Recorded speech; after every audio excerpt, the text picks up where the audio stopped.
The past few days have seen yet more cutbacks from Merlin Entertainments at a time when the company's future seems more uncertain than ever, and it's reached a point now where it is really starting to impact some of you guys who are Merlin Annual Pass holders. Hello and welcome to an update video about something that admittedly doesn't really affect me, but will likely affect a lot of you watching, as I know I do a lot of Blackpool Pleasure Beach content on this channel, and therefore a lot of you who watch live local to Blackpool and are big fans of the town. And this is a very significant development that could affect both you as well as potentially the wider UK theme park industry as a whole. Therefore, I feel it is appropriate that I do address it. But essentially, in the past few days, it has come to light that from August the 1st, 2025, a range of attractions that are currently operated by Merlin in Blackpool will be handed back over to their former owner, that being the Blackpool Council. It's obviously come to light in the past few months that Merlin Entertainments, the company we've all grown to know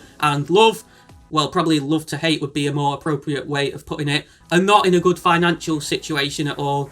They've recorded some horrendous pre-tax losses in recent years. I believe it was £214 million they made a loss of in the 2022 to 2023 financial year. And as a result of that, they've been making a lot of cutbacks within their attractions. We saw them essentially completely get rid of the entertainment teams at all the UK theme parks earlier this year. There's been rumours that they could be selling off some of their sea life attractions as well. And in this latest development, it's come to light that they have formed a franchise agreement with the Blackpool Council, and they're essentially going to be handing operation back over to them. Now, obviously, Merlin own a bunch of brands that they operate Midway attractions under. For those of you who aren't aware, Midway attractions are standalone attractions, essentially, that Merlin operates across a range of iconic towns and cities across the UK and beyond that aren't part of any of their resort theme parks or Legoland parks. So the Dungeons attractions, for example,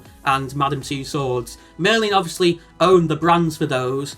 However, they're going to be handing operation of some of their Blackpool attractions back over to the council. So they're still going to get a cut of the income from those attractions, but they're not going to be responsible for their operations. It's essentially a loophole to cut costs and strip assets. And the reason I use the term loophole is because, as I'll get onto, it is going to have some implications for you guys who are Merlin Annual Pass holders. The operation of these attractions is going to be handed over to a company that's looking to expand, owned by the Blackpool Council, known as Blackpool Tourism Ltd. And interestingly, the CEO of this company currently is a former Merlin CEO, Kate Shane. So I think that probably tells you everything you need to know. I'm sure she's left Merlin probably to go on to bigger and better things. That's normally what people do. Now, Blackpool Tourism Ltd currently operates the Sandcastle Waterpark in Blackpool, right opposite Blackpool Pleasure Beach. I'm sure a lot of you have been there. I certainly have been several times. And the attractions which they are going to be taking back ownership and operation of from Merlin are the Blackpool Tower, which includes the Blackpool Tower Rye, Blackpool Circus and Blackpool Tower Dungeon, Madame Tussauds Blackpool, and Peter Rabbit Explore and Play. Now, many of you will probably notice that there is a Merlin attraction missing from that list, that attraction being Sea Life Blackpool. And no, Sea Life Blackpool is not affected within this. However, there were mumblings earlier in this year that Sea Life Blackpool could be put up for sale by Merlin, as Merlin announced that they may well be looking to sell off some of their UK Sea Life attractions, again as part of this asset stripping process they're going through, and Sea Life Blackpool was identified as one of the attractions that could be at risk of that. And with this latest development now, I think it's ever more likely that Sea Life Blackpool could be up for sale very soon. And so now we're on to the big question that I'm sure is all on your minds. How is this going to affect me if I have a Merlin Annual Pass or I have tickets booked to any of these attractions? So, if your pass expires before the 1st of August, say for example your pass expires in June and you choose to renew your pass, you'll be able to use it to enter any of the fourth mentioned attractions up until the 31st of December 2025. However, if your pass expires after the 1st of August, when this operational transition will occur, and you choose to renew it, you will not be able to use your pass in any of those attractions. So, for example, if your pass expires in October and you get a renewal, you'll be able to use your pass to enter the Merlin attractions that I just mentioned up until October, but you won't be able to use it after that once you've renewed. This also applies to any of you buying new Merlin annual passes. So for example, if you buy a pass this month in June, you'll be able to use it in the aforementioned attractions up until the end of the year. But if you buy a pass after the 1st of August, you won't be able to use it to enter any of those attractions whatsoever. As for those of you who've already booked tickets to visit any of these attractions, you will not be affected whatsoever. So I'm going to move on now to discussing my thoughts on this situation, as that is all the basic information covered. If you want to find out more about anything I've just mentioned, then check out the link in the description I'll put to the Visit Blackpool article, which tells you everything you need to know regarding this. So what do I think about all of this then? Well, first of all, I think it's only fair that I clarify I don't own a Merlin Annual Pass. I've never owned a Merlin Annual Pass, and I certainly do not plan to buy a Merlin Annual Pass in the future, especially with the way things are going at the moment. I've only ever owned a Alton Towers annual pass. I still own one to this day, and I've owned one for about 5 years or so. And in terms of midway attractions, which are what we're talking about here, they don't really interest me whatsoever. The only midway attraction I've ever done owned by Merlin is the London Eye, which I experienced back in 2017. Now, I actually think that this change will have some positives, and I know you guys who are Merlin Annual Pass holders who live in Blackpool are probably currently going to be screaming at your screens like, "Ben, you absolute idiot, what the hell are you on about?" Well, first of all, as I said, I don't own a Merlin Annual Pass, so tough, I can't relate to you. But, for instance, let's take a look at it from the wider perspective, right? Merlin are going to have more money in doing this, in asset stripping, to focus on their theme parks, which are by far their most popular attractions. And trust me, their theme parks need it, with the awful ride availability and whatnot. Underinvestment, especially in the likes of Alton Towers in recent years. We've not had many great additions really, besides the Curse at Alton Manor and the Nemesis Reborn retheme. The last secret weapon we had at Alton Towers was Wicker Man back in 2018. So we're coming up to the biggest gap we've ever had between major coasters at the resort. Like, who actually visits the Merlin midway attractions anyway, besides pass holders? Like, who would actually pay to enter one of them? Like, most of them look like half-day attractions at best, and they don't exactly look very good or exciting. I mean, Madame Tussauds, what do you do? Just go around looking at wax figures holding awards and stuff. What do you do in Sea Life? All you do is go around looking at fish and stuff, and you can get into a Sea Life for free with an Alton Towers or Chessington ticket, because they have Sea Life within the parks. Another major positive of this development, and I'm specifically speaking for Blackpool now, is that these attractions are going to be being operated by a company that actually cares about the town, and therefore we're going to see increased investment, because they're going to be owned by a company that truly cares about them, as opposed to some global corporation that's expanded way too quickly for its boots, underinvests in everything it owns, meaning it all just goes to rubbish. Can you tell I don't like Merlin yet? But there's honestly so much heritage in Blackpool, especially with the tower and whatnot, so I'm sure we're going to see a lot of potential expansions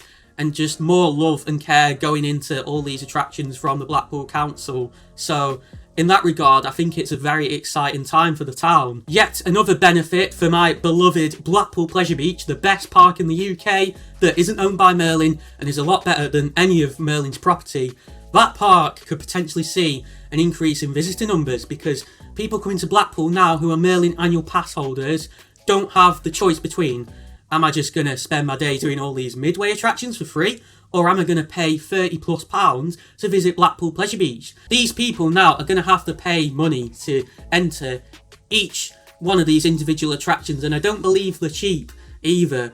So they're probably going to look at what they get from those attractions and look at what they get from a day out at Pleasure Beach. And as I said before, those attractions, I've never done any of them, but they don't look very appealing. I'm sure a day out at Pleasure Beach is better value for money, so they're probably going to be more likely to choose to go there instead. And the final positive to take away from this is that obviously this cutback is a greater sign of Merlin's bad financial state, and if they're not going to use their additional money to invest in the parks, then this could well be a sign that they may be more willing to sell some of their theme parks, and in my opinion, that would be a good thing, because as I've made very clear by this point in the video, I really don't like them. I don't think they treat their guests, their staff, or their rides well at all. I mean, their ride access pass system for disabled access to rides is discriminatory and just broken. And then there's the fact that they got rid of their entire entertainments team earlier this year, which is just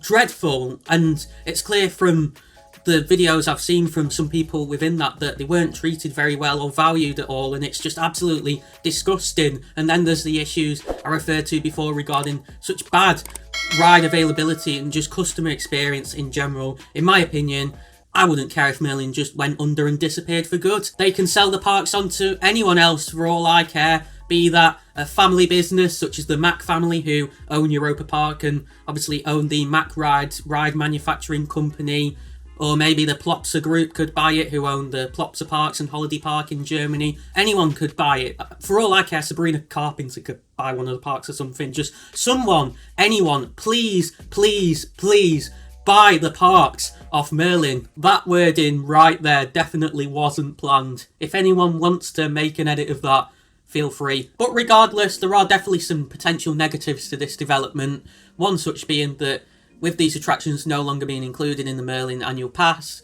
and with so many people in the UK owning Merlin Annual Passes, could visitors' numbers to Blackpool fall as a result of obviously these people having to pay for those attractions? A trip to Blackpool is going to be more costly than it was before, and therefore people may be less willing to go, and that could have a knock-on effect on the likes of Blackpool Pleasure Beach if so. In my opinion, there's definitely an argument for that, but at the end of the day, Blackpool has so many iconic attractions, as well as the ones that are going to be affected by this change in operational ownership. You've obviously got the Pleasure Beach, as I mentioned already, and while visitor numbers at that place haven't been too great in recent years, it's still a very popular tourist destination that attracts millions of people. You've got the Sandcastle across the road as well, which is obviously owned by Blackpool Tourism Ltd, and that is always absolutely packed. And the Blackpool Tower itself is still a very iconic landmark, and regardless of whether it's owned by Merlin or not,